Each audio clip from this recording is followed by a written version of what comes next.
Hey guys, I asked you for questions on Instagram for another Q&A, so today I'm going to be answering as many of those as possible. You guys did ask a ton of questions. Thank you all so much for leaving comments. This is on Instagram, so if you want to get in on the next Q&A, definitely follow me there. But let's see how many of these I can get through in a reasonable time for this video.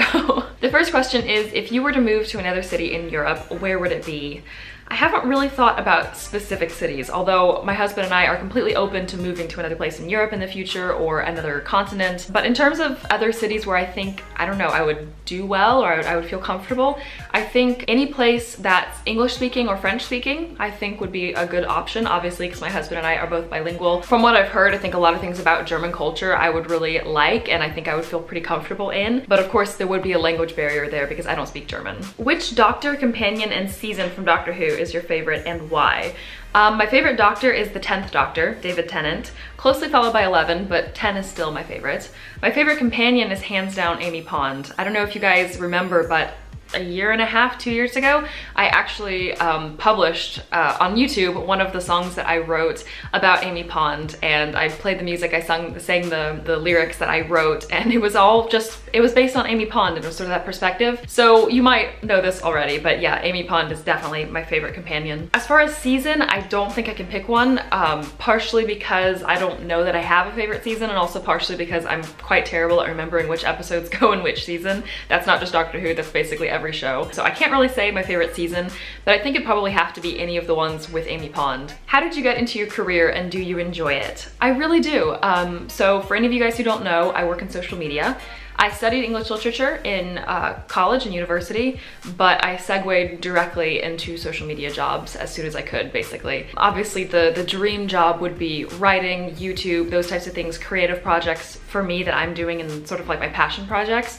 But when it comes to actually selecting the career, like the more traditional career that I wanted to support me basically as I do these things, these other passion projects I have, I think I kind of just always wanted it to be social media from the time that I've been older. I can't say always. I always wanted to be a writer. But in terms of my adult life, I really did want to work in social media because I saw it as the type of office job or like traditional career that I could actually enjoy. One of the few, actually. So after I graduated, it definitely did take some convincing for my first employer because I didn't have any social media professional experience, but because of my YouTube channel, because of my Instagram and my Twitter, and the passion that I had behind it, and the amount of research that I did because I read so much about social media analytics and social media management from a business perspective, but I think that is what convinced my first employer that I would be good at it. So that's how I got into social media. I didn't study digital marketing, but I did it basically on my own. What is the most beautiful place you've ever been to, and what did you enjoy about it?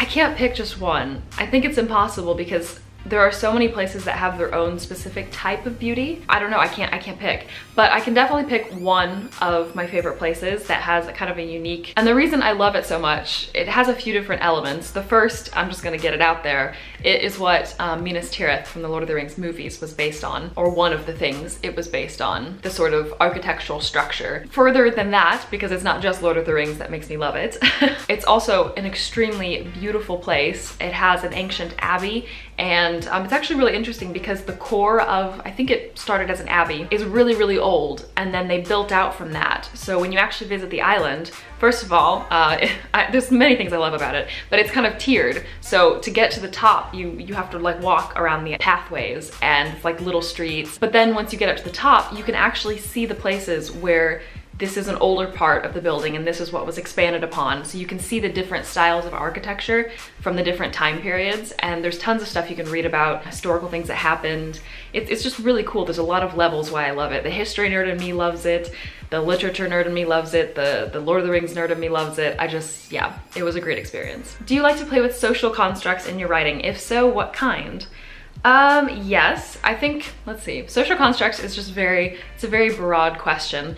One thing I think I do really like playing with is the idea of sort of like the outcast or people who aren't quite acceptable in society. For example, in the book that I'm writing, I'm gonna try not to give away too much, but a lot of the story has to do with this sort of, I don't want to say cult, kind of like an underground society of people who believe in this legend. And that's sort of like the biggest theme in my book is this legend. And a lot of it has to do with my main character sort of discovering the reality of this society and discovering that she knows people who are part of this society, and sort of her being thrown into this entirely underground world and this thing that she sort of knew existed, but it was sort of taboo and nobody talked about it. It didn't seem like a reality, but it actually existed. Tons of people are part of it and it's real. So I hope that doesn't give away too much, or I hope it's not too vague at the same time. I will say more at some point when I tell you guys a little bit more about my book, hopefully. Would you say you have specific authors who inspired you to write fantasy, or is it more the genre as a whole? A little bit of both. So growing up, I always loved fantasy, although my first stories were mystery. They were basically like Nancy Drew copies, but I was very, very young. And then I very quickly segued into fantasy, and that's sort of where I have stuck since then. One person who was a huge inspiration when I was a teenager, not as much anymore because, well, you'll know when I say it, but Christopher Paolini. He was the author of Aragon. So obviously, I don't think is he even still writing? I'm not sure. I think I follow him on Twitter, but I haven't heard anything from him for a while. But his books were being published and were quite popular when I was, I think, an early teen. But it was really influential for me because he was a very young published author. I think he got published when he was, I don't know, he was still a teenager though. So he was a huge inspiration for me. I wanted to be this like prodigy fantasy writer at the same time. Do you think there's a difference between American beauty standards and French beauty standards? If so, have they affected your personal style at all? I do think there's obviously a lot of variety within both, but generally, yes, I do notice sort of trends between American and French beauty. A lot of things that I've noticed have to do with makeup, for example. Americans tend to wear more makeup, just in my experience. I remember noticing specifically one time, I was sitting at a table with a couple of Americans and a couple French people, and I think both the French people, from what all I could tell, was that they would just have mascara on and maybe a bit of eyeshadow and maybe a little bit of lip color. And the Americans both had like slight cat eye, eyeliner like I'm wearing now actually, and a little bit more eyeshadow and heavy mascara, and maybe lip color, I can't even remember. But it was just, I think the eyeliner was the thing that I really noticed, is that all the Americans at the table had a little bit of cat eye, and none of the French people had, at least not noticeable, eyeliner on at all. I think, again, this is a generalization, but I think generally French beauty is a little bit more natural. You still obviously do a lot to try and look beautiful. People care a lot about their appearance in France, just like they do in the US. But I think it's a lot more trying to make yourself look natural, putting on makeup that makes you look like you're not wearing makeup. Whereas Americans are much more noticeable. We like it to look like we're wearing makeup, generally, when we're wearing makeup. Lots and lots of generalizations there. They don't at all apply to everybody, but it's definitely just something I've noticed. As far as if they affect my personal style, I mean, they probably have in ways that I've not quite noticed, but already I wear makeup usually for my videos because I like to and because I feel like it, and a filming day is kind of like an excuse to, you know, put on a bit more makeup because I really like it, but I don't wear that much makeup generally on a day-to-day basis. So I don't really know that it's affected me that much. Where do you see your writing career progressing to next, and what are your next goals and aspirations for your writing? Right now, I want to start revisions, which I really hope I will be starting very soon after I publish this video, if not already. After revisions and after some polishing and stuff like that, I really hope that this book is going to be publishable. I don't know, there's no way of knowing that, but I do want to start submitting to agents, and I do hope that it can be published, and my goal is to be a published author. Has your family always been supportive about your writing, or do you keep writing for yourself and don't talk too much about it? They have always been very supportive. None of the rest of my family writes novels or fantasy or anything like that, but my parents especially have always been very supportive. In fact, the novel that I'm working on, my mom is the only person who has read the majority of the first draft. Of course, she probably won't criticize it as much as it needs to be criticized, but she is reading it, so that's just one example of how supportive my parents both are. I'm able to speak French, however my sentences come out very slowly. Do you have any tips for someone trying to speak at a normal pace of speech? I don't think I have any like secret hacks for this, to be honest. It's definitely something I 100% understand you. I was definitely there. I'm still there some days. I think pretty much the only way that I have been able personally to overcome this is just with practice. It seems really inefficient, it's frustrating, but it's the only way that has worked for me. I'm sorry I can't give you anything more helpful than that, but that's all I figured out so far. If you could only speak one language for the rest of your life, assuming all your family and close friends spoke it, what would it be and why? I think it would still be English. And I think this is because I write in English. The literature that I love to read the most is English. Just so much of my life is in English. I do love Spanish and I do love French, and especially now that I'm fluent in French, or at least That's what I'm starting to call myself, but I can't imagine life before I could speak French. But I still, if I had to give up everything but one, I don't think I'd want to give up English. When you were younger, did you ever consider becoming a professional violinist?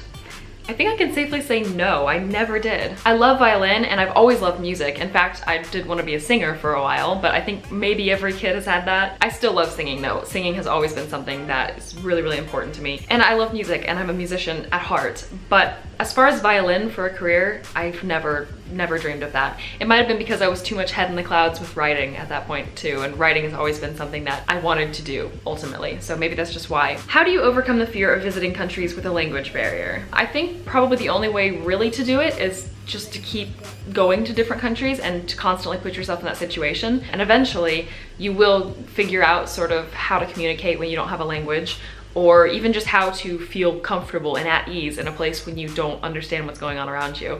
It sounds really weird, but it's definitely something that you just have to kind of get used to. I still have moments when I'm a little bit uncomfortable when I go to a place and I don't speak the language. Sometimes it's because I'm a little bit worried that maybe I won't be able to get around, or if I have to ask someone for directions, I won't be able to because I don't speak the language of the place that I'm in. And sometimes it's just a little bit maybe a frustration, or you feel a little bit of disconnect with the place that you're in because you can't fully engage with it.